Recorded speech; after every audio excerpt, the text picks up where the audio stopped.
quiero proponerles tener una charla fuera de agenda. Mañana es el Día Internacional del Libro y del Derecho de Autor, y se me ocurrió hablar con un escritor de los mejores que tenemos, periodistas de investigación. De hecho, en el 2017 fue reconocido por la Fundación Conex como uno de los 5 mejores. Estamos en contacto con Ceferino Reato. Ceferino, ¿cómo estás? Camilo Cañechi te saluda. Hola Camilo, bien por acá. Bueno, estás a full con el lanzamiento, el lanzamiento ya fue hace un tiempo, de tu último libro, Masacre en el Comedor, la bomba de Montoneros en la Policía Federal, el atentado más sangriento de los 70. Contame, bueno, te veo ahí en las redes muy entusiasmado, hay una muy buena respuesta de la gente, vas a estar presentando en la Feria del Libro. ¿Cómo surgió meterte en este tema? Bueno, era un tema que tenía en carpeta desde hace mucho tiempo, pero tenía algunas dificultades.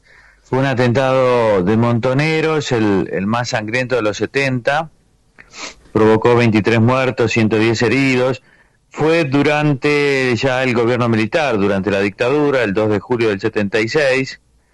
En fin, ahí había algunos problemas para encontrar bien el tono del atentado. Después el segundo gran problema era que la justicia nunca lo investigó, por lo tanto no tenía yo mucho material del momento, aunque encontré el sumario administrativo que levantó la Comisaría Sexta por razones de jurisdicción, y bueno, ahí estaba bastante bien el tema, el detalle de las víctimas, las declaraciones de los heridos, de los testigos, y eso ya me ayudó bastante. Y el tercer problema era que las víctimas y los sobrevivientes, los familiares de los muertos, se habían acostumbrado a ser invisibles y por lo tanto tenían miedo y no querían hablar. Eso sucedió bastante al principio. Incluso ahora, después del libro, tengo un montón de testimonios más que van todos en las líneas de los testimonios ya recogidos, pero el libro lo soltó. ¿Por qué? Porque durante muchos años nadie se ocupó de ellos, ni siquiera la propia policía, no tuvieron indemnizaciones, pero ni siquiera una placa hay que honre a esos 23 muertos, siendo el atentado más sangriento de los 70. Entonces todo eso hizo que hubiera pocos testimonios. Se acostumbraron a vivir invisibles y así seguían. Bueno, en la reseña, ¿no? Decís, la verdadera historia de los 70 es la historia de todas sus víctimas. Yo coincido, pero, viste, es políticamente incorrecto. Gracias a investigaciones como las tuyas, que venís haciendo desde el 2008, cuando empezaste con Operación Traviata, se fue abriendo un camino. Después también lo tomó ahí mi compañero Luis Gasulla con el negocio de los derechos humanos. Pero bueno, en algún momento te generó un conflicto encararlo. ¿Tuviste miedo vos, como, qué sé yo, lo tuvieron las víctimas invisibles? No, miedo no, porque estamos en democracia, hay Estado de Derecho. Yo creo que se valora el trabajo del periodismo independiente. Hay lectores, hay medios independientes y hay periodistas independientes.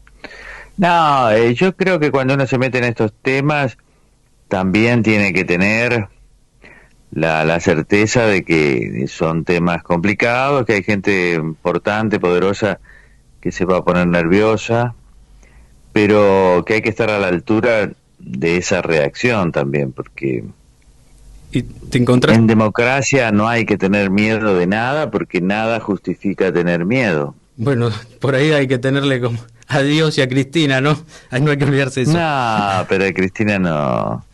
Es una líder política, digamos, no.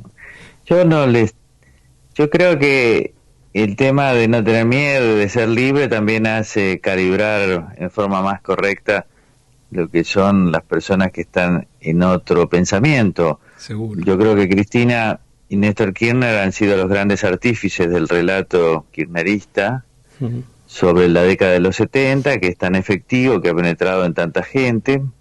Han trabajado muchos años con mucha plata y con mucha voluntad y con mucha vocación, y por lo tanto tienen el resultado de ese trabajo. Del otro lado ha habido muy poco trabajo, cuando tuvieron la oportunidad no le dieron bolilla, estoy hablando de los 4 años del gobierno de Macri, Sí. a este tema no le dieron bolilla, seguramente tenían otras urgencias, la economía, las obras públicas, la falta de transparencia en la gestión, todo eso es muy importante. Creo que esto lo han dejado de lado y bueno, y por eso estamos así, pero en mi caso yo creo que un periodista no tiene que tener miedo y eso debería ser una obligación, y tampoco me gusta el llanto. Este es un país Sí, del muy de llanto. víctimas, Sí, sí, sí. la victimización, el llanto, el miedo, todo eso son macanas, Hay mucho autobombo detrás de eso también, mucho ¿no? macanas, ¿eh? Hay ¿Qué cosa? mucho autobombo detrás de eso también, ¿no? Como miren lo que yo hago a pesar de... Sí, pero Ahí eso falta un auto. es falso. Yo me río. Hay gente que debe creérselo, pero cuando escucho colegas diciendo del miedo y demás, es como ser honesto, ¿no? O sea, tener valentía y ser honesto son dos cosas que deberían ir de la mano de cada uno, porque hay un montón de gente en el país que es valiente y sale todos los días a trabajar, a estudiar, y además que no tiene miedo porque hace todo eso en contextos mucho más difíciles y adversos que el periodista. Yo creo que el periodismo siempre es un trabajo muy gratificante, muy fácil de hacer, y hay que estar a la altura. Seguro. ¿Y te encontraste con muchos nerviosos en este camino o bueno, dentro de ya digamos, bueno, otro libro de Ceferino ya están como inmunizados a vos? No, ahora en este último, como yo acá, claro, parece es una operación de inteligencia importante haber colocado la bomba en ese comedor, y es una operación toda del Servicio de Inteligencia e Información de Montaner. Había muchos periodistas ahí, y el gran autor intelectual, me parece, de acuerdo a las evidencias que yo recogí, fue Rodolfo Walsh, que es el santón de tantos periodistas, gran periodista sin duda, Sí, combatiente revolucionario también, autor de varias muertes, estas por ejemplo. sí.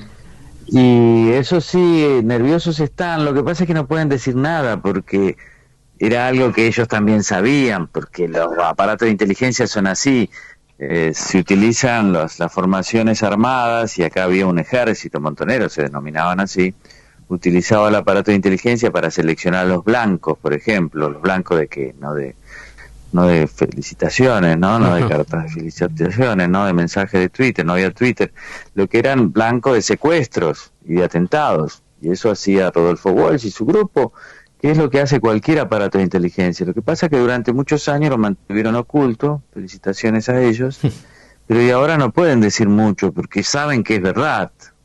Entonces están calladitos, que no se haga la ola, porque ellos dicen: nosotros tenemos el relato bien amañado, cientos y cientos de intelectuales al servicio en el Estado provincial, nacional, municipal, y nosotros tenemos que pasar este pequeño chubasco que es este libro, esta pequeña mojadura, y después el relato seguirá.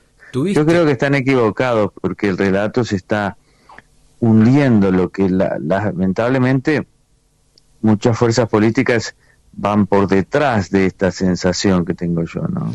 Bueno, aparte, por ejemplo, el relato se descascara solo cuando se dan casos como el de Nacha Guevara, que pide una indemnización por algo que empezó con el terrorismo de Estado en la época de Isabelita, ¿no? Sí, una vergüenza, la gran investigación del grupo de Luis Gasulla, tuyo y demás. Gracias. Porque además le pone en cifras algo que en lo abstracto a veces es difícil de comprender para mucha gente. Son 12 millones de pesos de una artista nacional y popular, Claro. que no se las pasa hablando de la injusticia social y demás. Lo que hace cuando tiene la puerta abierta, va y cobra, que además es algo totalmente discrecional, porque lo otorga la Secretaría de Derechos Humanos, y lo está otorgando a un ritmo de 25, 30, 40 indemnizaciones por día, que no habían podido tener ni siquiera una ley estos presuntos damnificados, porque muchos de ellos tampoco tienen papeles para acreditar que efectivamente fueron exiliados. El caso de Nacha Guevara es distinto, porque sí hubo una amenaza pública, Claro. en el 75, pero esto ya debe estar totalmente prescripto, porque es una cuestión civil, no tiene nada que ver con un delito de lesa humanidad. Un delito de lesa humanidad es penal, obviamente. ¿Qué tiene que ver esta demanda civil? Por eso no lo podían trabajar a través de una ley, y las sentencias judiciales eran muy lentas porque había muy pocos jueces dispuestos a avalar esto.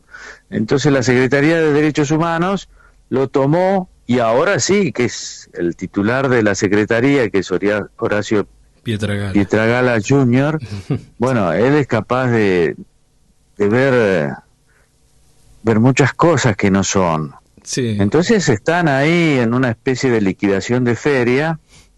A ver, mirá, Camilo, yo creo que si vos vas y le decís que tuviste que irte durante la dictadura, capaz que ligás una indemnización. Yo pienso ir a ver qué pasa. No sé, yo no ligo, ¿sabés? ni una nota ligo. Vos le escribís y es como si tuviese ébola, no sé.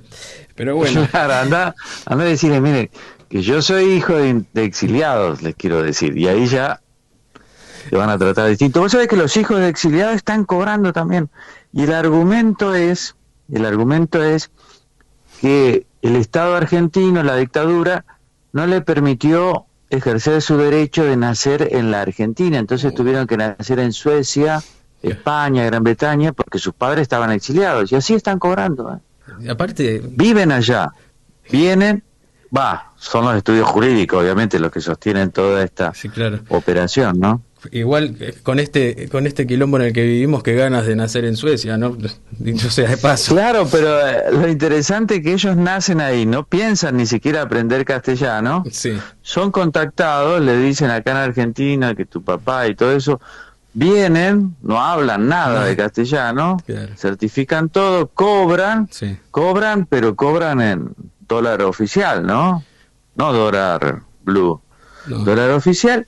Lo transfieren, digamos, a dólar oficial, y se les llevan la plata. Cuando se la llevan, no sé si llevan la transferencia. No sé si está vigente, pero no sé, ¿te acordás cuando empezó el tema del dólar solidario? A los que cobraban estas pensiones y beneficios los eximían de pagar el impuesto. Claro, ellos tienen el dólar terrorista, lógicamente en pesos, pero como viven afuera y dada esta causa, lo pueden transferir a la cotización del dólar oficial, no es la del dólar común real, sino que se llevan hasta más plata. Después vendrán los bisnietos, supongo, porque tampoco... No, es que esto no se corta nunca, ¿no? Porque como han decidido en la Secretaría de Derechos Humanos que no prescribe, dentro de 100 años vamos a seguir. Bueno, después se horrorizan cuando emergen los Milei de la vida, ¿no?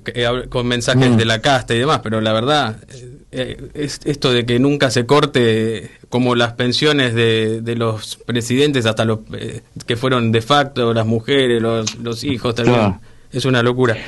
La verdad es impactante. Sí, Milei tiene una explicación, y yo creo que los radicales, el PRO, la oposición, en vez de preocuparse tanto por criticarlo, deberían hacer lo que dijo Federico Pinedo y de Marchi y otros, en el sentido de tratar de ver que es un emergente y que está ocupando un espacio que ellos no consiguieron ocupar, porque con esa tibieza, con ese gusto, con esa admiración que tienen por Cristina, admiración secreta por Cristina, por el peronismo, ellos quieren hacer peronismo muchas veces de buenas maneras, populismo inteligente. Vamos a recordar que el PRO fue quien promovió esta ley que favorece tanto a los movimientos sociales, que la de emergencia alimentaria. Y constituirse en sindicatos y aspirar. Bueno, tienen una obra social ya, entonces eso, toda esa transferencia, ¿se acuerdan? Fue cuando el PRO se había convencido de que ellos tenían ya las claves para ganar las elecciones y que iban a seguir ganando las elecciones por unos cuantos periodos más, que por lo tanto podían ir encarando los problemas paso a paso, ¿no?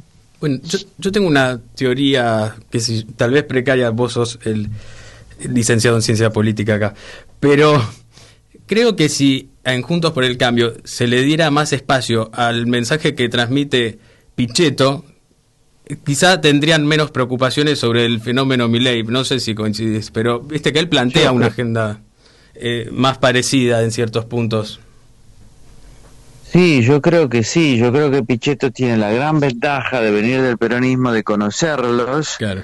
de saber que en el peronismo se juega la disputa de poder en serio, que en el peronismo no se pide cuartel, pero tampoco se da cuartel. Quiere decir que cuando se hace política y la política es siempre disputa por el poder, no es otra cosa, y que por lo tanto cuando hay una oportunidad hay que aprovecharla porque nunca se sabe cuánto tiempo vas a estar ahí.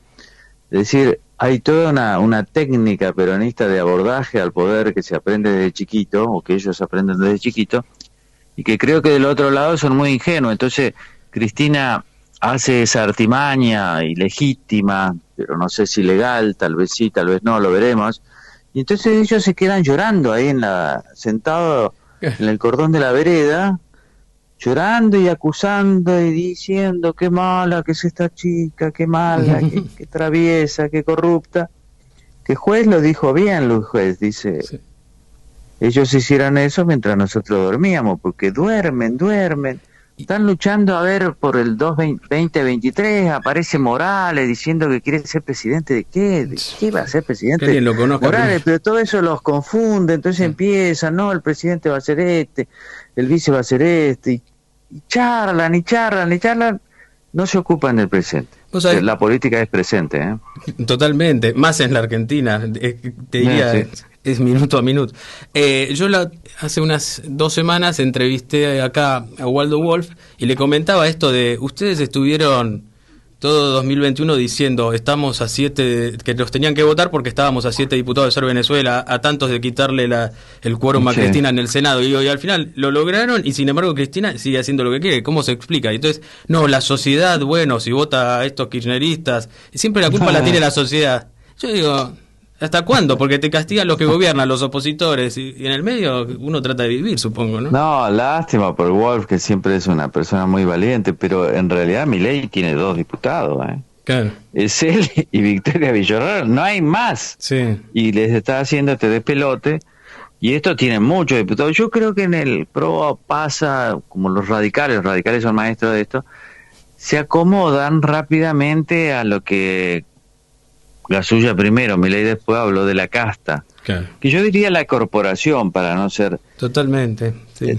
Pero es una corporación, como existe la corporación periodística, donde no se puede criticar, dicen algunos programas, ni periodistas, pero en la política se acomodan y entonces pasan a ser parte del Congreso. Y ya, viste, no se olvidan que en la biblioteca hay 1.800 empleados que no se sabe dónde deben estar porque no hay lugar para tanto. No se olvidan de todos los choferes que piden cuando quieren, en fin, de todas las mordomías del poder, de esos que ellos se dan cuenta cuando están fuera, claro. Y cuando están adentro les parece totalmente natural. Y yo creo que en una situación de crisis tan grande como esta, a la gente le molesta. Y creo que todavía arrastramos cosas como la pandemia, donde todos vimos que los ingresos nuestros caían y los diputados del oficialismo, pero también de la oposición, ninguno tuvo un gesto para por lo menos rebajarse un 5% los salarios. No, la verdad es un papelón, pero... No. Y después Milei, con esta jugada tan simple de sortear el sueldo, claro... Es marketinero, todo eso. Y populista para mí, ¿no? Y populista, le está demostrando algunas cosas. Primero, que parece que viven como ricos con 350.000 pesos, con lo cual deberían ser todos ministros de Economía. Y segundo, que no tienen una reacción más que el silencio pecaminoso, ¿no? De no decir nada, de no actuar nada, y claro, después dicen es la sociedad que los vota, pero ustedes tienen mucha fuerza, ¿no? Totalmente. Seferino, vas a estar presentando el libro el viernes 29 de abril a las 18:30, ¿no? Con Levinas 18:30 en la feria. Y Brandoni. Con Gabriel Levina y Luis Brandoni, sí. Vamos a estar ahí. Va a ser picante, ¿no? Con esos compañeros. La Feria del Libro siempre es un territorio hostil en los últimos años. No me trataron bien, pero tampoco me importa demasiado porque a mí me importan los lectores. Totalmente. Pero ahora tienen un director nuevo, Ezequiel Martínez, colega, uno de los hijos de Tomás Eloy Martínez, gran escritor, gran periodista. Él mismo, Ezequiel, es un periodista cultural de larga trayectoria, muy, muy transparente, muy abierto y muy respetuoso de las ideas ajenas. Garantiza una feria distinta, aunque movida, porque espero que sea movida, porque tiene que ser un foro intelectual. Y aparte porque la industria, ¿no? La industria del libro, lamentablemente, entre la irrupción de del fenómeno, digamos, digital y la crisis económica también, y la pandemia, es como que estuvo muy golpeada. Quizás, en escritores muy exitosos como vos se note menos, pero en general... se nota un montón porque había levantado, después de la pandemia, la gente salió de la pandemia con muchas ganas de leer libros físicos y realmente se notó. Claro. Pero ahora, a partir de febrero, hay un problema, que volvimos de las vacaciones, todos con tarjetas y demás detonadas, y la inflación es muy fuerte. Entonces me parece que mucha gente está asustada, o no le alcanza la plata, o está asustada y no le alcanza la plata. Lo cierto es que sí, que hay una crisis importante. Bueno, agendamos entonces, viernes 29 de abril, 18:30, Sala Adolfo Bioy Casares. Seferino Reato presenta Masacre en el Comedor con Gabriel Levinas y Luis Brandoni. Seferino, muchas gracias por la charla, la verdad fue un gustazo, y nada, espero poder estar ahí escuchándote presentar el libro. Bueno, espero verte, espero verlos a todos. Bueno, un abrazo. Muchas gracias. Chao, chao. Abrazo.